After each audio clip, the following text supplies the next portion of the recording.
Hello everyone, welcome back. I want to give you guys my initial impression on the Rock Island VRBP-100. Okay, that is a bullpup shotgun.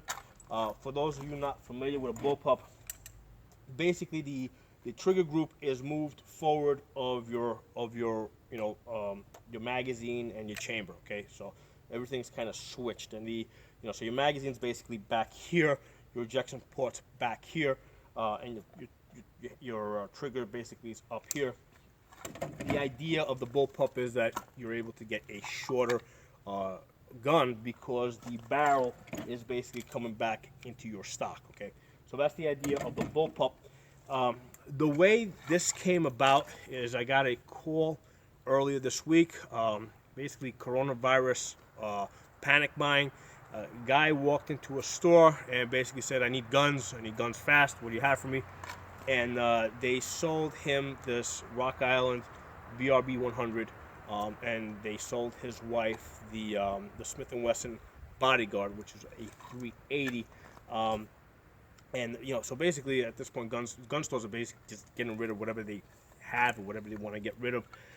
The Bodyguard ended up not being a great gun for his wife because that trigger was just a little too hard for her. I liked it. I liked it better than my regular carry gun, which also has a stiff trigger, but it had a trigger pull that was suitable to a guy like me, not to a small woman. Okay, so but that's another video. So they sold his wife the Bodyguard, and then they sold him this Rock Island VRB 100, which is a bullpup shotgun. And I mean, right off the back, I think it was a bad choice. Now, keep in mind that, first of all, when this guy called me up, he didn't even know what guns he bought. Okay, so he's like, "I need you to come over my property and train me." I asked him what guns you have. He said he didn't know. So I didn't even know that this guy had this bullpup shotgun until I got there. I just assumed that he bought a pump. And here's the thing. When somebody walks into a store and they say that they're looking for a gun for home defense, I would think they would give him a pistol, a simple pistol, or an AR-15 even, or if the guy wanted a shotgun, I would think they would give him a simple pump shotgun. Okay, they gave him what I think is a fairly complicated gun for home defense. As far as it being a bullpup. Why do I say that? Okay, and I'll give you this example. I'm an instructor. I own lots of guns. Okay, and none of my guns are bullpups. Bullpups are not that common. Okay, they're out there, but not a lot of people own them. In all my training experience, I really haven't run into too many bullpups. Okay, so if you come to me or any other instructor with an AR or an AK or any semi-automatic pistol or revolver or even a pump shotgun, we know how to train you. Okay, we can give you certain drills to do. When you come to us with a bullpup gun, that we're less familiar with because it's not that common. It makes the training a little bit harder. Now I was kind of able to figure it out on the fly. And if I knew that the guy had a bullpup shotgun, I would have been able to do a little bit more research in advance. But when he called me up, he didn't know what he had. And I said, "Don't worry, we'll figure it out when I got there." When I get there.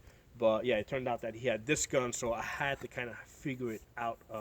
When I got there. So that's what he's got. And one of the things when I go over there, like I didn't want to get into the whole oh, shit. They sold you the wrong gun.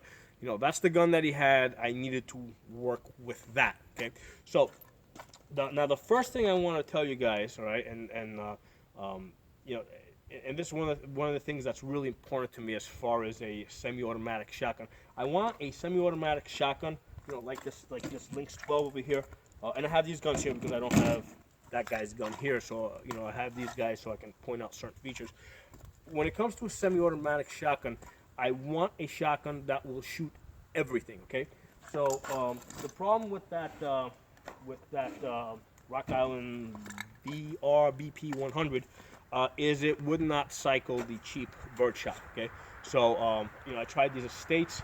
The velocity on this is 1180 feet per second. Okay, it would not cycle this. I tried the Federal velocity on this is 1,200 feet per second. It would not cycle this. Right, and then I pulled out some of this Winchester AA. This has a velocity of 1,300 feet per second. This did work in the gun. Okay, so you know, that's a big consideration. Like as far as me, and if I was buying a shotgun, you know, that's the first thing I would want to know. I would want to know if that shotgun will run cheap birdshot, because that's what, you know, 90% of my shooting with shotguns is. Because for me, a shotgun, the best thing to do with a shotgun is to bust clay birds. Okay, so that's, you know, I don't think shotguns are great for home defense. I think there are better options out there. I mean, even if you have a pump, you know, when I train people, and I do train people for home defense with pumps, if that's all they have, and in some states that's all they can have.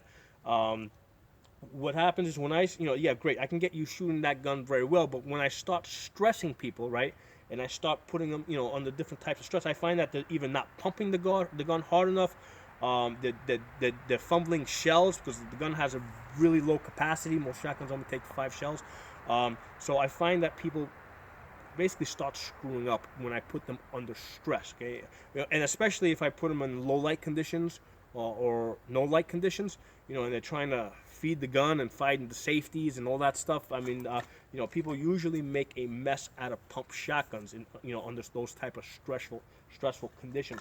So that's why I usually recommend a semi-automatic. You know, it's either semi-automatic rifle, semi-automatic pistol. Put the magazine in, you know, run your slide, gun's ready to shoot. You know, ideally a gun that doesn't have a safety. The safety is the holster. If it's a rifle, you know, I want an AR-15, something that has a really simple safety like this. Okay? Now that said, like I said earlier, the guy just went into the gun store and he said, "I need guns," and you know, this is what they gave him.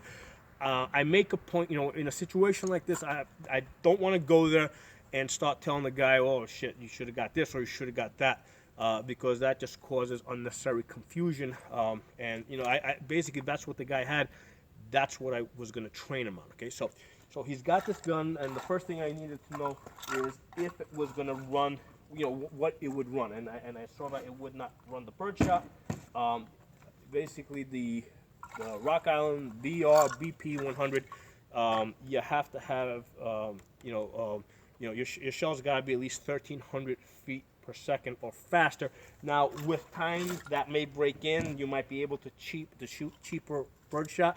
I don't know that, but brand new, it would not shoot that. Okay. Now, the other thing that I found out is that, and I didn't know this at the time, I found this out later on when I did some more research on that gun, is they do give you a second valve. Okay, with this Lynx 12, okay, there's 4 valve settings right over here, and there's basically, you push down the indent and you just rotate this. So this is really easy to adjust, you know, and I have 4 settings on this for adjusting the pressure, the gas pressure. So I can shoot everything, you know, I can adjust it for birdshot, for buckshot, you know, for slugs, for 3-inch shells, you know, I can really adjust it to whatever pressure I need. This VRBP-100, they give you a valve that's pre-installed in the gun, and you know, and that's set for like birdshot and buckshot. But if you want to shoot, let's say like slugs or like 3-inch buckshot, you have to change the valve. Okay, and the way you do this, I watched the video on this. You basically have to take the gun apart and insert the valve, and it looked really messy taking the gun apart. I mean, just watching this video of this person taking the gun apart, I'm like, you know, that looks like something I don't want to do. That looks like unnecessary work to me. You know, I'm used to guns like this.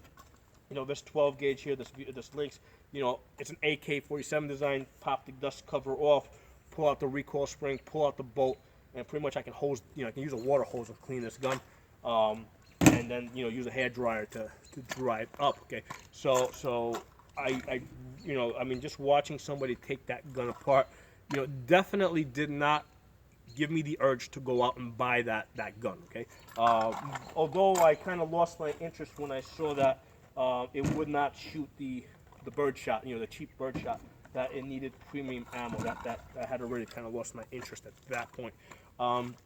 So that's the thing, taking the gun apart, whether it's to change the valves or to clean the gun is messy. All right, you're gonna have to watch a video on that. One of the things I noticed is that gun had it was a very bulky gun. It had a lot of plastic around it, the gun just had a very bulky feel to it. Okay, so now now I'm getting into some other stuff as far as like how again, initial impression. It might be that if I practiced more with the gun, I might learn to I might get used to the feel of it. The magazine, first of all, it had the AR-15 style safety. Okay, so it had a thumb switch like this, and it also had the thumb switch on this side. So it had an ambidextrous thumb switch. Now with the AR, okay, what I find is that when you grip the gun here, that safety switch, it's like the only thing here. Your hand just naturally goes there. You're gonna find it. What I found with the safety switch on that gun, on that VRB-100, is that I really had to look, I had to feel around for that safety switch. Basically, I had to look at it to see where it was, especially if I was shooting it left-handed, and trying to find it with my thumb. The guy's wife was left eye dominant, so she needed to shoot it on her left side. So I practiced with I shot the gun a little bit lefty, so I can guide her through that. And that's one of the first things that stood out, is that the safety switch was just not as convenient as an AR. But again, that just might be a matter of working through it and getting used to it.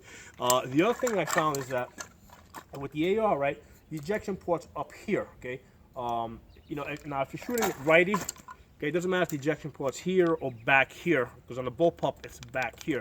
If you're shooting the bullpup as a lefty, okay, this ejection port's right here. So basically, these shell cases are like just flying out right past your face. So that's something she didn't like very much. I mean, it didn't bother me. They weren't hitting me, but I think that the bullpup design is not. This bullpup design that shoots out to the right side is not ideal for a lefty. Okay. Now, as far as the magazine release, okay. So now I'm back with the guy. He's a righty. Okay. With the magazine release, instead of having a button like this, because the way you had to hold that gun, because with this gun, when we drop the magazine, we kind of shove it in our in our rib over here, and we drop our magazine out like this. Okay. With the bullpup, the magazine's back here. Okay. So in order for you to get to that, you have to kind of like pull this into your shoulder. Okay. The weight balance is a little bit different, because right now this feels a little awkward pulling it into my shoulder. But with the bullpup, you got more weight back here, so it's a little easier to pull it into your shoulder. Okay, and then what you do is you come back here, and instead of having a button like this, there's a lever that you switch that you hit here. So you grab the magazine, and then you hit the magazine release switch with your thumb, and then you pull it down. Okay, and then once you put in your new magazine. And then there's a bolt catch that looks just like the AR-15 one up here. So you put your new magazine in, and then you hit the bolt release, and that puts the gun into battery. And that's something that it would take a lot of getting used to. And I told the guy that if he plans to use this gun, not this gun, but that gun, the Island VRBP-100 for home defense, he would have to practice a lot with it. I told him, listen, you're going to have to do a lot of drills with this gun. And I went through a couple of drills with him, a lot of magazine change drills. The gun comes with a 4-round magazine, okay? I would have expected a 5, but it seemed like it was only taking 4. It only comes with a 4-round magazine. So, first of all, if you get most pumps take 5 rounds in the tube. So you're already down the round. So you're already down 1 round. So I thought that was kind of weird. Why not just make it a standard 5-round magazine? And then after the fact that that night I went home, I looked it up. They do make a 9-round magazine for that gun. It's kind of weird because you hold the gun here, and you have this big curved magazine. And they make a 9 round. It's not 10 round because the Lynx, in Segas, they take these. They take these 10-round magazines. So you got a 9-round magazine that's back here, and it curves in like this. So it's kind of weird how the two kind of, it's kind of like almost reaching your grip over here. So it sits back here like this, which I don't think that's that big of a deal. I can get used to that, but it kind of bugs me that it's a 9-round magazine instead of a 10-round magazine. I guess they wanted to make it 9 rounds because otherwise the magazine would have been too long. I mean, the one benefit that I see to it over like the Lynx 12 is this rocks in, okay? And the Lynx doesn't lock back on the last round, so sometimes when you're trying to rock this in with a full magazine, you know, that can be a little bit of a ball breaker. Whereas the VRBP-100, wish they gave that thing a simple name. It goes in like an AR-15, right? So it goes in like that. But the thing that was kind of weird is because you're putting it back here, okay? It did not go in that easy. It took, you know, because you're pulling this against your shoulder, right? And you're shoving it in over here, and it you know, I mean, it wasn't as easy as I think it should be. You know, maybe with some more drilling, it would get easier. But that's the other thing that I found is that you know, it's not that easy to do the magazine changes. It kind of sucks that it only takes 4 rounds. And you know, so you're doing it frequently, and it's you know, I found it a little bit awkward. So again, if I had a chance to practice more with this gun, I might feel a little bit differently about it. Again, this video is my first impressions, okay? And again, I'm coming at this from a guy that does not shoot bullpups that often. Now, it might be if you run to somebody that you know, his main gun is a Trevor, which is also a bullpup, and he's like, you know, really comfortable shooting bullpups. You know, he might like this shotgun a lot more. You know, for me, there was, you know, I mean, it would take a lot more training for me to get used to that gun. But the thing, like I said, the things that kind of irked me, I didn't like the fact that it did not shoot the cheap birdshot. I did not like that you couldn't easily change the gas pressure with a simple spin, right? You had to take the whole gun apart and change the valve. So, you know, those are just 2 things. The other thing that happened is we did have 3 occasions where basically the guy pulled the trigger. I mean, the round was clearly in the chamber because we checked it, and there was no strike on the primer. Okay, and I pulled out the round. You know, after we pulled it out, I looked at it, and there was no strike on the primer, and I really don't know what happened in those 3 instances. The first 2 times, I really wasn't paying as much of attention. Right, I just assumed that it was some type of a user error. You know, I have a new guy I'm training on a gun that neither of us are really that familiar with. But at the 3rd time, I thought it was kind of strange. So that time, the 3rd time, I made a point of looking at the gun before he did any, you know, before he ejected or anything. I made sure the safety was off. I opened up the ejection port to make sure that the round was in the chamber, and it was. I had the guy eject it. I picked up the round, I looked at it, and there was no strike on the primer. So I don't know what the deal with this. I don't know if that's, again, just, I mean, I don't know. I mean, I just don't know. So if anybody owns this gun and yeah, have a similar experience, you know, post something in the comment section. And those are my feelings on this Rock Island VRBP-100. You know, bullpup shotgun. It was interesting, you know, to try out, to, you know, try to work through some drills with it. But I definitely am not going to run out and buy that. Okay. You know, the one good benefit I see of this, it's a $500 bullpup. Bullpups tend to be very expensive. Like, I looked at one from Keltec. I think it was like close to $900. So there's a $500 shotgun versus the next cheapest one that I'm able to see, which is $900. And if you're looking at buying, let's say something like a Trevor, or you know, those things go for a couple of thousand. So if you want to try out a bullpup and see if you like it, you know, this could be a good cheap option for you. Okay, so you know, if you already own, you know, 5 or 6 different shotguns, you know, and you're like, oh shit, I want something different. Yeah, this is something that you can try out. I definitely don't recommend this as your first shotgun. I definitely don't recommend this as your home defense, you know, gun. So those are my initial impressions on this gun. If you guys have anything, put it in the comment section. If you're not a member of the channel, hit the subscribe button. I'll talk to you guys soon.